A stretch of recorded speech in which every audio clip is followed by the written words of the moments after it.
so much to talk about this evening on the Hitman Podcast. NFL news, COVID's hitting them hard, games getting postponed, college football playoff. I'm going to give you my two winners of the semifinal games. Transfer portal's going crazy in college football. Early signing period. Fantasy playoffs fire up this week. Let's go.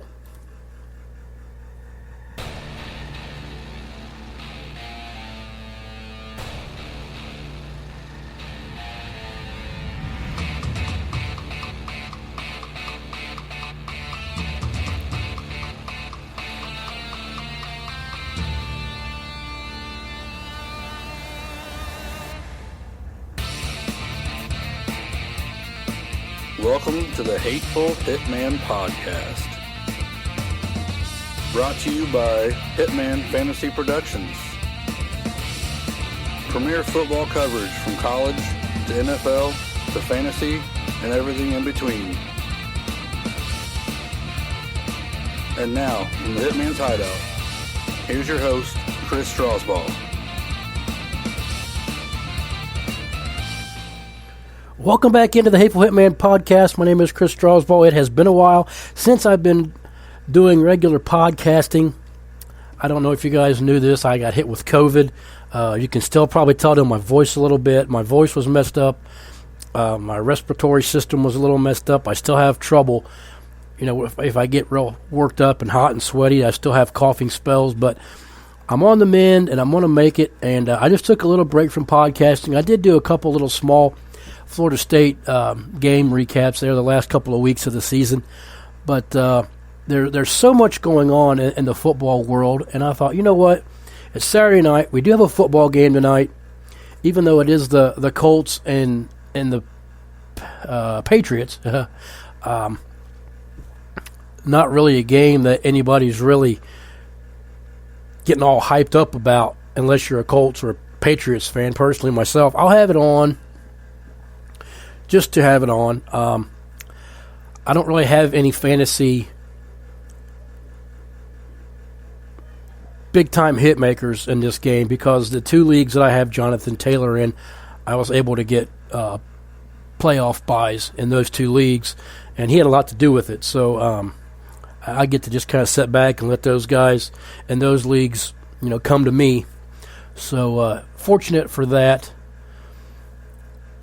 Well, we'll talk a little bit about the game tonight. I'll get to that here in a little bit. But first, I want to start in college football, and I'm just going to work my way from college and then transition into the NFL with some news and notes. So let's kind of touch on what's happened here in the past week. Here's what we know. If you pay attention to college football at all, you know that this last week was the opening of the early signing period. And that's for players who are eligible to and want to commit early, for them to kind of get, you know, a leg in, you know, into the college program and kind of get themselves acquainted with what they're going to be doing. They can get a playbook, if I'm not mistaken, and start learning the ins and outs. You know, once they sign their letter of intent and it's stamped and a done deal. Now, it does help. It gets their foot in the door, like I just said. It helps that they learn the system and they learn the college way of life. And I really am a big component of not only the early signing period but the early enrollees. Get there early, and it's nothing but beneficial, not only for your football life but also for your academic life. A number of big-name players were involved in the early signing period, none of which was bigger than the turmoil that we had in Tallahassee. And it's crazy because as a diehard FSU fan, you know, this hits pretty hard. And what I'm talking about is the Travis Hunter debacle, the Travis Hunter breakdown, we'll call it. For the better part of 2 years now, Travis Hunter, the most exciting player to come out of high school in a long, long time, has been verbally committed to Florida State University. says, I'm all in. When Quinn Ewers left high school in Texas to go and join the Buckeyes, he went from being the number 2 overall player to the number 1 overall player in the entire country. And that's a big deal. That was going to be a big deal for Florida State to get this kid not only, in classes, but to get this kid on the field. And he was going to be a bridge to more and more talent coming back and getting FSU back to where it needs to be. So for the better part of 2 years, this kid says, I'm all in, I'm committed to FSU, and I don't know exactly when it happened, but somewhere along the line, Deion Sanders got his hooks into him. And, in the last few days or whatever it was, and then at the signing, he shuns Florida State and signs with Jackson State. And I'm going to touch on this just for a minute. This isn't a Florida State podcast, but I'm going to touch on this because this is very relevant to the world of college football. This is probably the biggest shockwave we've seen in college football recruiting, maybe in the history of it, considering that recruiting wasn't as popular and as advertised years and years ago as it is today, with social media and these kids being on Huddle and everything like that. There was no Huddle when I was in junior high and high school. Stuff didn't exist. We didn't have social media. So as modern era time goes, this is probably the biggest shockwave to ever hit college football, bar none, and it just had to happen to FSU. It's a total bummer, and I had to take a few days to let this process, and like I said, I'm not going to spend a lot of time on this particular podcast about it because this isn't an FSU podcast, but the way that went down and the way it all shook out, not only was it a little bit of crap, it was bull crap, but I also think that this is a world of college football. This is what we're moving into. College football has now become free agency with the transfer portal, which I'll get to that here in just a few minutes as well, with it being as prevalent as it is now, and the transfers coming at just a ridiculous clip. And the name, image, and likeness, and if you go back to my recent, past podcast, my big fear about the name, image, and likeness was, is it going to get out of control? And the rumors about, Travis Hunter and Barstool Sports giving him $1.4 million to go to Jackson State, and they're going to sponsor him, and he's going to be a spokesperson for Barstool Sports or whatever, which all the details haven't come out. It's just, this is all speculation, and you had to think that FSU had a package for him too, but it wasn't this appealing. And I've had some time to think about this, and I'm not mad at Travis Hunter for changing his mind. I'm not mad at Deion Sanders for coming and snaking him, in the witching hour, because Deion's just trying to win football games to get players to come there. Okay?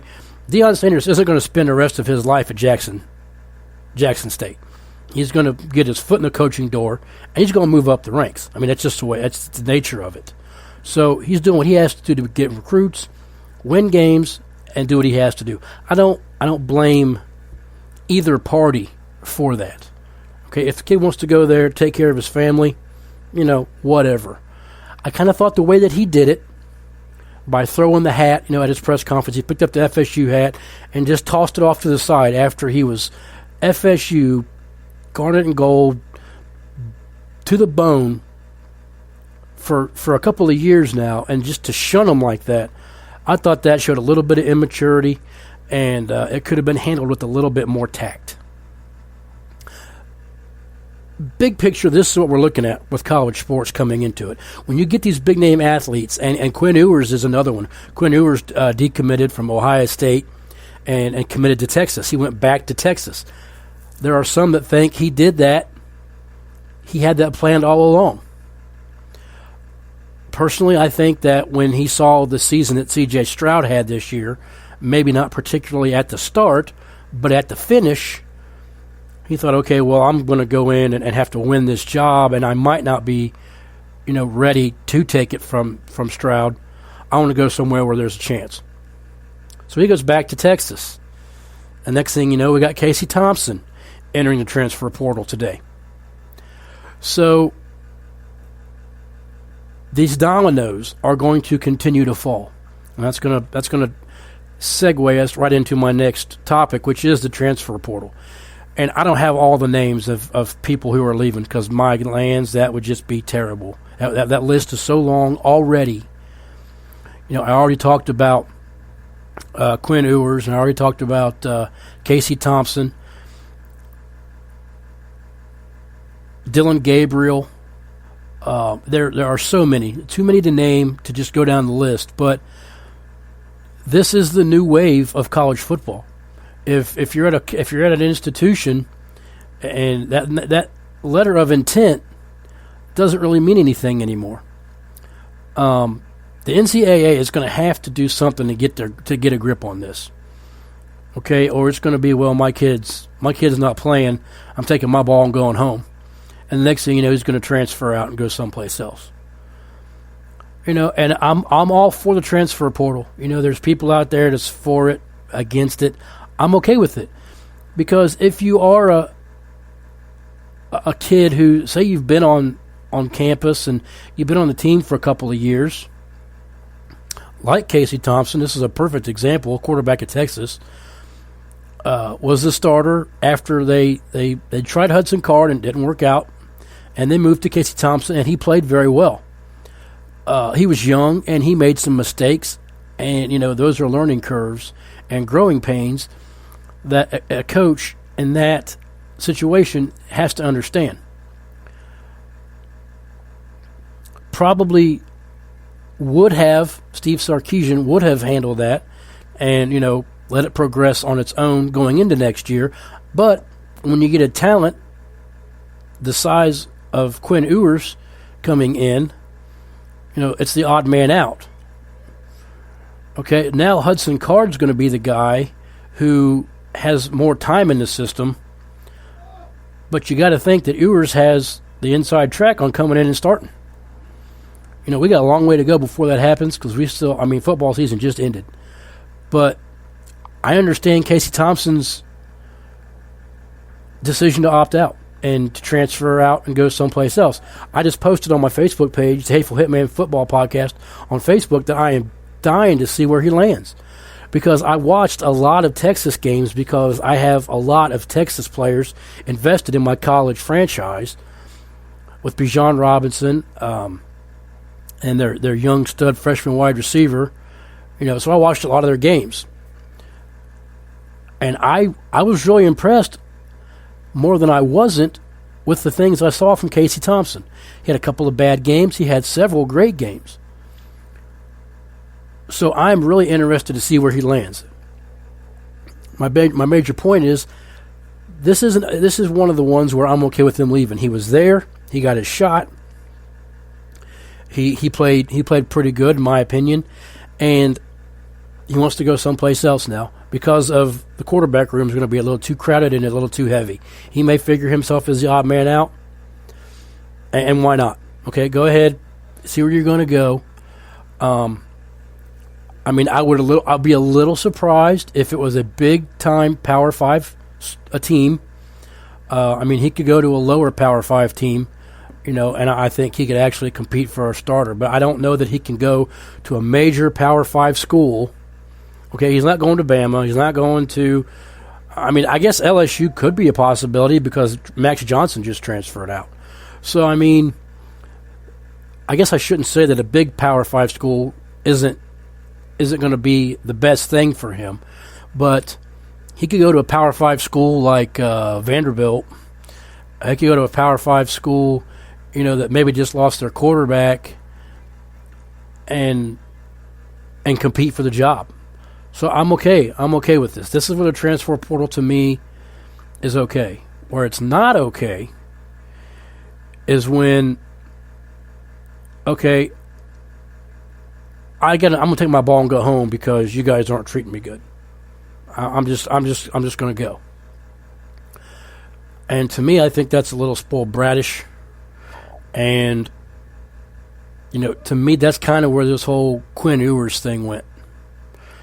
There's an article I read where they think maybe Ewers just did this just so he could leave high school because Texas didn't allow certain aspects of this situation, and then once he graduated or whatever, shunned Ohio State and went back to Texas. I don't know, but that's where it's not right.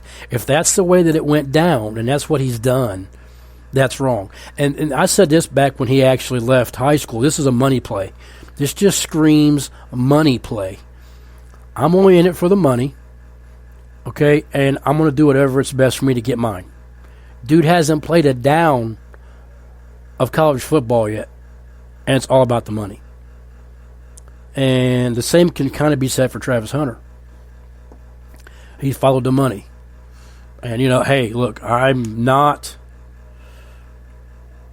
one to shun away from money. I like money too. I have to have money in order for the lights to stay on and the the house not to get repossessed. So yeah, money is an issue. But there's also things to be said for loyalty, and this team stuck their neck out for you. Ohio State stuck their neck out for you. FSU stuck their neck out for you. That scholarship could have went someplace else. Okay, that scholarship offer could have went someplace else. Now they got to scramble and they're back to their drawing board. And that's where it's not cool with me.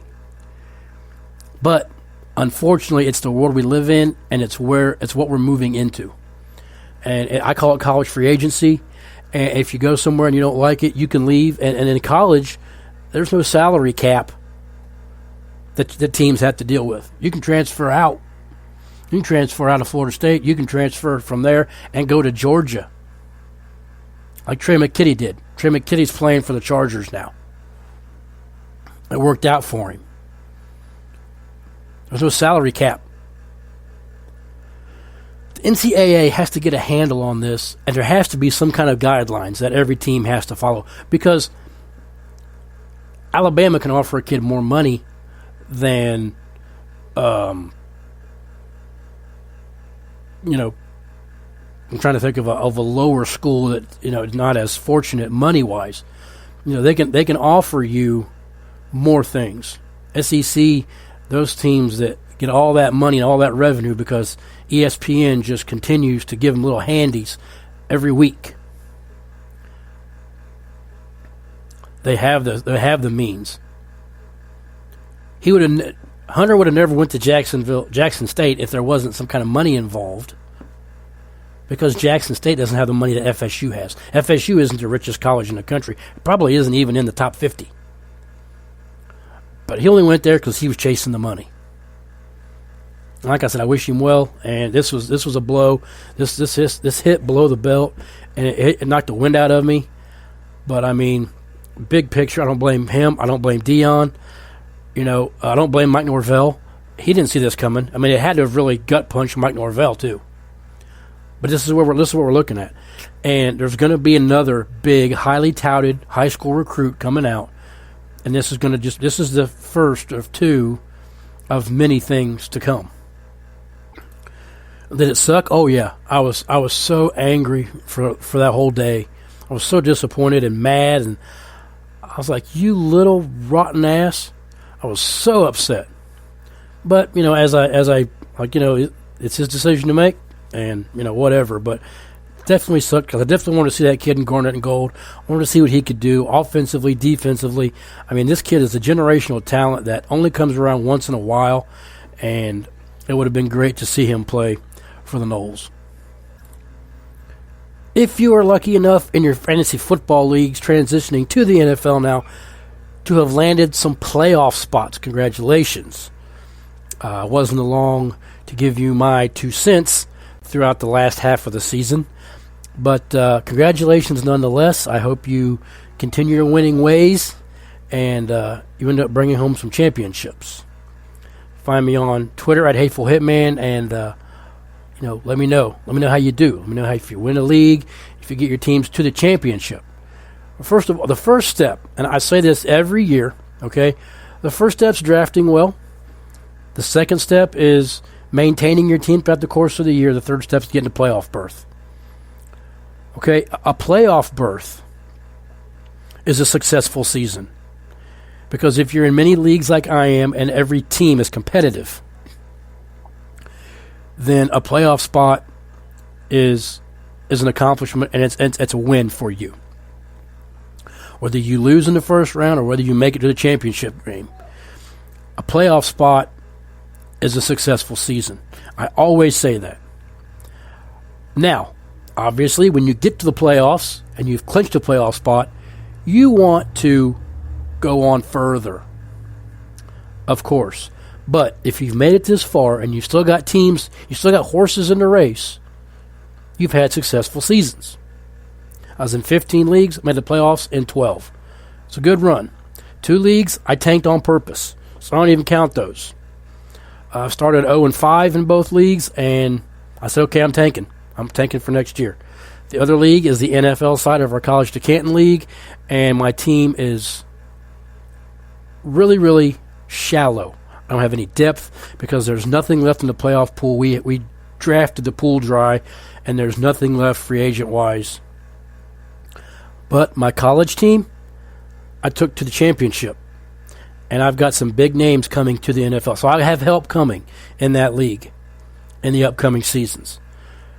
But 12 out of 15, and I got buys in 3 leagues, and so successful season if you get to the playoffs, because it's not easy. Okay, it's not easy with what we've dealt with, with COVID now for 2 years. And this week is no different. I'm going to talk about that here in just a second, about the games that have gotten pushed back and shuffled around. But congratulations to you if you made the playoffs.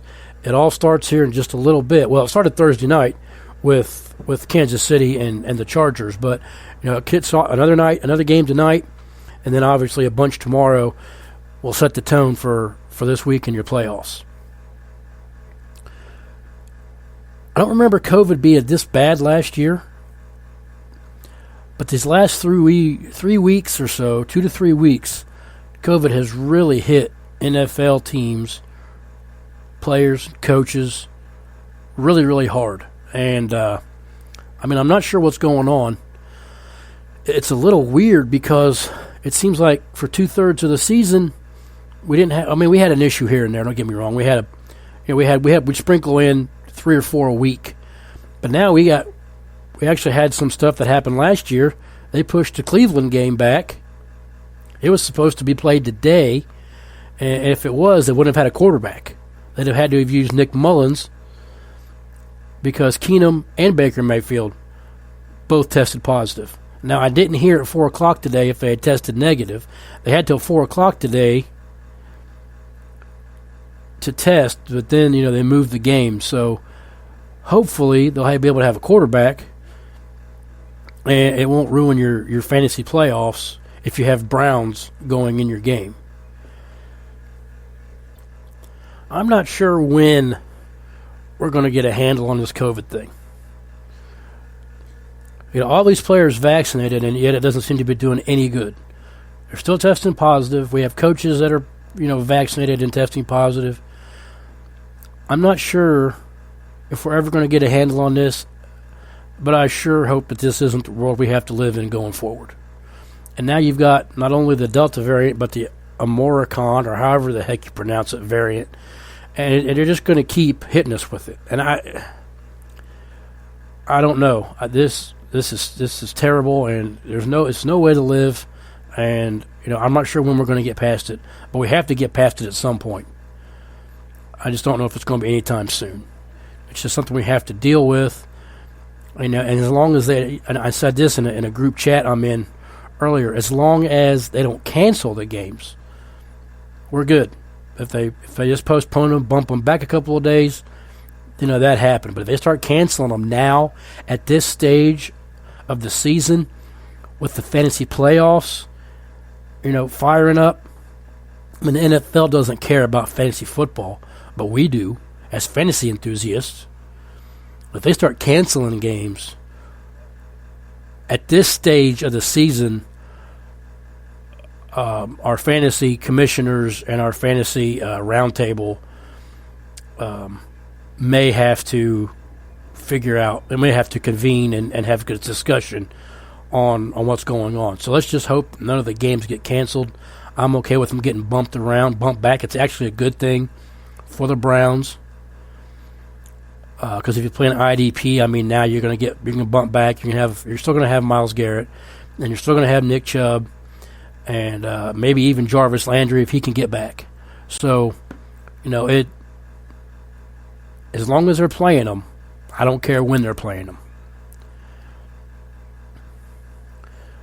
So let's preview tonight's games, and then we'll get into college football playoff, and then I'll get off here and watch the football game probably.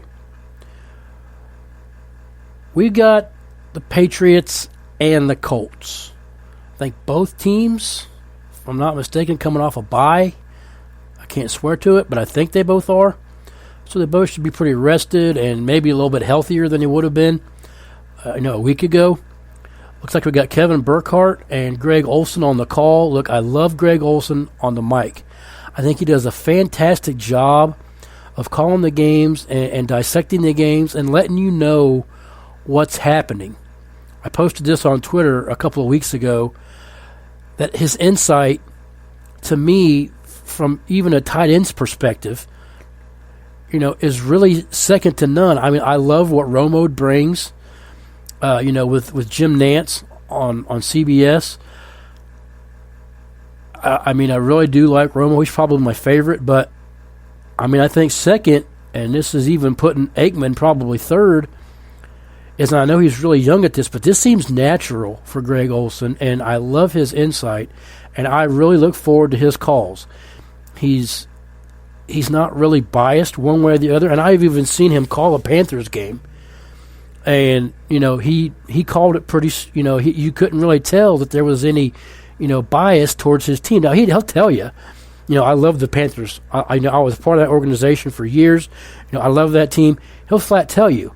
So you already know. But he doesn't hedge that way. He calls the game. He does a fantastic job. Love the insight. So we're going to have two good guys on the call this evening. So it might make the game worth a little bit more. I'm not a Patriots fan. I don't like them at all, even though they are an up-and-coming team, and they've gotten progressively better as the season went on. They are now legitimately a threat, I believe, in the AFC to make some noise. I'm not sure that they're experienced enough and deep enough to make it to the AFC Championship, as there are several teams that I think could beat them out. But I could definitely see them ruining somebody's season by maybe not only bumping them out of playoff contention, but shocking somebody in the first or second round of the playoffs and sending them home. It's Belichick we're talking about. This guy he's the Michelangelo of football coaches. And it's like, you can't really be surprised at what you're seeing. So I look for this game to be a little bit more of the Patriots trying to grind the ball a little bit, maybe keep the Colts off of the field as much. And they're not going to have Damian Harris, so fire up your shares of Ramondre Stevenson tonight. You got a starter in the NFL who's going to get the majority of the workload. I got Ramondre Stevenson going in a couple of leagues. When I saw that Harris was out, I did a couple fist pumps. I'm like, heck yeah, I'm firing up Ramondre Stevenson in both places that I got him. They may try to run the ball, take the air out of it a little bit. I know it's not going to be like it was a couple of weeks ago against Buffalo, where they threw the ball 3 times and ran the ball because the weather conditions were absolutely just horrid. But they may try to continue with that theme to keep the Colts offense and Jonathan Taylor, who is the NFL's leading rusher, on the sideline. Keep him cold, and control time of possession. So it's going to be very important that the Colts defense do their part to get some 3 and outs and get that Colts offense back on the field so Jonathan Taylor can do his thing. I don't know that this is a fantastic matchup for Jonathan Taylor because of that. Because if they are able to control the clock and run the ball and time of possession be in their favor, then we might not see, a huge workload from Jonathan Taylor this evening as we normally do.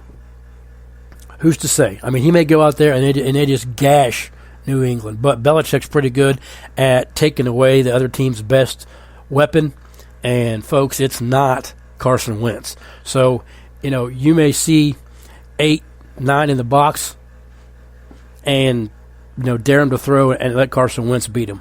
So it will be fun to watch, and it is a game that's on. I don't like the NBA. College basketball's firing up. I don't watch it really until after the first of the year. So, I mean, it's a game that's, it means something in the NFL, so I'm definitely going to have it on. But as far as who's going to win this game, I'm not going to really pick. I mean, I would like to see the Colts win because I'm not a Patriots fan. But I really don't want Taylor to have that great of a night because I'm playing him in one league. And if he doesn't play a really fantastic fantasy game, my chances are going to go up. So selfishly, I want Indy to win, but Taylor to not have that great of a game. I know that doesn't sound right, but that's the way it is. So tomorrow's games, we got several interesting games that are fantasy impact worthy. Several matchups. I'm only going to talk about one because I've already been here for a half hour. My voice is starting to hurt, but I want to talk about one matchup that's intriguing, and it's going to be up to you whether you go this route or not. I have one share throughout my fantasy landscape. I have one share of James Robinson, running back for the Jacksonville Jaguars. That being said, I have that one share. I'm going to start him in that one league I have him in, just out of curiosity as to what's going to happen now that the joke of the NFL has been fired. Urban Meyer's gone. He got let go. Personally, I think he's been trying to get fired for a month. He's out. Darrell Bevell takes over as interim coach, and I think that's a fantastic choice. I think Darrell Bevell could be a better coach in this league than Urban Meyer. Urban Meyer's a joke. I think he's a sorry piece of crap, and I don't say that about many people, but the man has no redeeming qualities. He's a punk. He's a bully, and there's really nothing nice to say about him. It was funny to me that his tenure in the NFL was that bad because he deserved it. He deserved to have it. He deserved to get smacked around a little bit. I have my own reasons why, which I'm not going to get into, but the one matchup that I really like is James Robinson versus Houston. Darrell Bevell said he's going to get the workload that a starting running back should get. So that intrigues me against a Houston team that he should have some success against. So that would be my fantasy spotlight on one player. And if you have him in multiple places, congratulations, I would fire him up in at least one just to see how it goes. If you can afford it and you got the strength to to pick up some slack if it doesn't work out for him. But I'm really curious to see how he does with the new coaching system in place and hopefully a new day in Jacksonville. Well, a couple of weeks ago when I gave my college football 4, I nailed it right on. I got it right when I came on and I did the pregame before the actual 4 teams were announced for the college football playoff. I got all 4 teams right. I even got them in the right order, which it may not have been that hard, but had Baylor not won, then University of Cincinnati's probably not getting in. So it all worked out and shook out just great. It sets up a very tough road for Michigan and Cincinnati, where if those teams win out, they potentially have to play 2 SEC teams to win the title. It sucks, but that's the hand we're dealt. So we got Alabama versus UC, and we got Georgia versus Michigan. I would love to sit here and say I'm putting all my chips in on University of Cincinnati and University of Michigan making it to the national championship. Fortunately or unfortunately, I have to live in the world of reality. Okay, I think that Michigan has a chance and has the tools and the want to beat Georgia. I don't know that they can, but they have it. They have what it takes to beat them. But that Georgia defense is nasty. And folks, when I say nasty, it is NFL nasty. I mean, it is legit, and it is something that you just don't see in college very often, other than maybe Alabama. So I would love to see Michigan knock off Georgia. I would really love to see Cincinnati beat Alabama. But I don't know that either is the case. But I also don't want to sit here and say we're going to have an all-SEC final. I don't want to see that. So I'm going to have to go with Alabama versus Michigan for the national title. Just because I don't want to predict an all-SEC championship again for the national championship. I don't want to see that game played again. I want something different. Okay, it's like eating leftovers for 3 days in a row. You're ready for tacos after that. So it's like Michigan's a breath of fresh air. They beat Ohio State, finally got that monkey off their back, at least for 1 year. And they're going to get a shot. And I think they're going to give Georgia a shot. They're going to give them a fight. And I may jump on here as the games come a little bit closer and do a little bit more of an in-depth breakdown and break down all four teams and the two matchups. But, for right now, I would love to see Michigan make it to the national championship. I'm not a Michigan fan. I'm not. But it's something different, and it's something that, they're definitely hungry for. And it's needed in college football. We need Michigan to be good. Okay, college football is better when Michigan, a perennial blue blood powerhouse, is relevant. And they are this year. And this is their shot. For Cincinnati, they are like the David and Goliath. And it took one stone for David to kill Goliath. So everybody has a chance. Because when that ball's kicked off, the score is 0-0. And they're going to play hard, and they're going to play Alabama hard. I think Desmond Ridder is going to give Alabama fits, but I think Bryce Young is going to give Cincinnati more fits. And I think with what he has to work with there, with the wide receiving core and the running game that they have at Alabama, I just think it's too much for Cincinnati to overcome. Even though I would love to see it, I just think Bama wins, and it's Bama, and I hope Michigan for the national championship. We shall see. It's going to be interesting. It'll be fun. And the college football playoff is fun. Apparently they're going to expand it, and there's going to be more teams in it. I think I'm okay with 6. I don't want more than 6. 10's too many, 12's too many. 8 would be, the absolute maximum that I would like to see. But I think 6 would be, okay. Or go with 7. One team gets a bye. That's opening up a whole bag of cats. But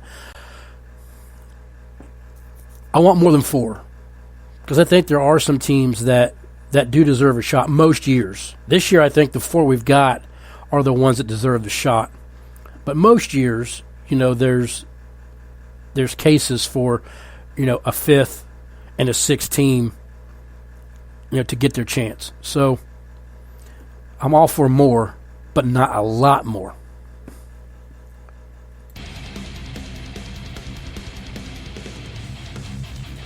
That'll do it for me. My voice is about shot again. About 40 minutes on this dude. My name is Chris Strasbaugh. Thank you for listening to the Hateful Hitman podcast on your Saturday evening. You can find me on Twitter at Hateful Hitman. You can find the show wherever you find your podcast now. Check me out. Hit me up. Let me know how you did in your playoffs. Let me know if you're making it, into the next round. Good luck this week. See you next time on the Hitman Show.